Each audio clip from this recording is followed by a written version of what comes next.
दूसरे के दुख की उपेक्षा करना पाप, और दूसरे के दुख को देखकर और प्रसन्न होना महापाप, और अपने सुख के लिए दूसरे को दुख देना, ये कौन सा पाप है? इसका कोई ठीक नाम नहीं लिया जा सकता। ये महापाप से भी बढ़कर तो दुखी आदमी तीन चीज चाहते हैं। सहानुभूति कोई करने वाला मिले, पास बैठ कर के जरा आंसू पहुँचते, इसमें बड़ी उसका मिलती है। देखो मेरे से बोला ना, सुदामा के गले में भगवान ने हाथ डाल दिया, श्री कृष्ण ने उदय के लिए छोड़ दे, भगवान थे क्या थे, पर राज्यों के निर्माता थे। ये लोगों के लिए एक बड़ी आश्चर्य की बात हो गई कि नंगा भूखा धूल में भरा हुआ एक ब्राह्मण, उस ब्राह्मण के राजमार्ग में श्री कृष्ण गले लगते हैं और आंसू बहाते हैं, उसके चरणों को धोते हैं। लोग देख करके चकित हो गए, ये क्या है? तो ये गरीब का, दुखी का जो सम्मान है और बराबरी का उसके साथ बर्ताव है, ये बहुत बड़ी चीज है। बराबरी का बर्ताव, उसके मोरल को उठा देना है, वो बहुत बहुत सुखी होगा। किसी अमीर क्या मजाक खुशामद करिए, बोले न बोले, तो किसी दुखी के साथ आप मीठे बोल दीजिए। वो चाहता है कोई मुझसे बोले, वो चाहता है कोई मुझसे पूछे कि क्या दुख है। एक बार की बात, हिंदू विश्वविद्यालय में गया, मालवीय जी के यहाँ था, तो एक देखने में बहुत बड़े आदमी थे, उस समय मशहूर, तो बैठे हुए थे।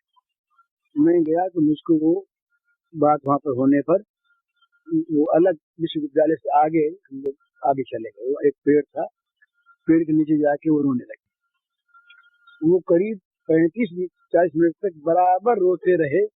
मैं कहता रहा, भला बताइए क्या बात है, भला बताइए क्या बात है। उनका रोना बंद न हो, सुटके मार मार के रोए। बंद हुए तब बोले, भैया ये 6-7 वर्ष के बाद आज मुझे रोने का मौका था। रोज रोना चाहता हूँ, पर मेरी बाहर की जो परिस्थिति है वो मुझे मजबूर करती है कि तू रो मत। तो रोना दबाना पड़ता है मुझे, किसके सामने रो? अपनी एक पोजीशन, झूठी पोजीशन जो बनी हुई है। मैं इतना, उन्होंने अपना दुख सुनाया तो मैं सहम गया दुख को। तो माली जी के पास उनको लेकर के आया, कुछ करना था वो किया कराया। उनका दुख तो नहीं मिटा सके हम लोग, लेकिन उनके दुख में मालवीय जी ने भी समय लगाया, 2-3 घंटे समय दिया, उनकी सारी बात सुनी। सुन करके मालवीय जी ने चेष्टा भी की, दिलासा भी दी, उससे कुछ लाभ हुआ, पूरा दुख नहीं मिटा। उनको बड़ी सांत्वना मिल गई कि मेरा कोई दुख सुनने वाला तो है। तो ये तो उनका है जो सफेद पोष दुखी है। ऐसे दुखी हैं जिनको लोग जानते हैं कि दुखी हैं, पर चूंकि वो छोटे हैं, छोटे किसी और बात में नहीं है, छोटे वो अर्थ में है और अधिकार में है, जात में छोटे नहीं, लेकिन समाज उनकी उपेक्षा करता है। अच्छे लोग उनके बगल से निकल जाते हैं, उनसे बात करने में घृणा का बोध होता है, उनसे मिलने में समय नष्ट करने की भावना होती है। क्यों मिलें, क्या इनके साथ क्या लेना है, क्या लाभ होगा।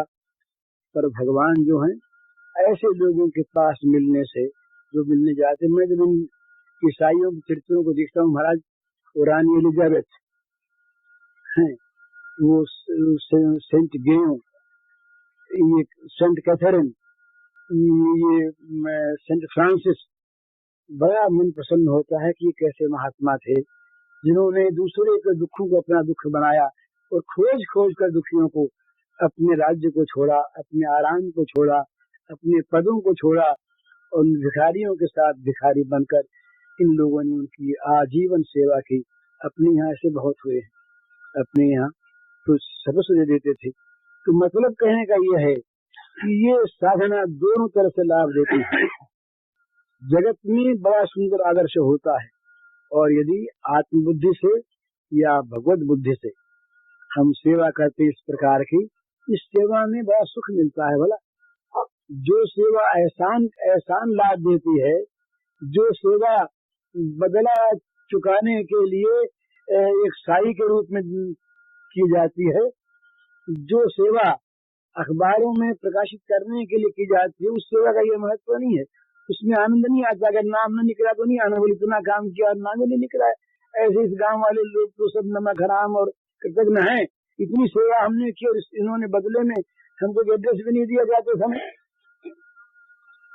तो एड्रेस के लिए सेवा थी या सेवा के लिए सेवा थी, ये बड़ा एक समझने का विषय है। बोले इतना हमने काम किया और वोट के जमाने में हमसे अलग हो गए, ये भला कोई सेवा का फल है?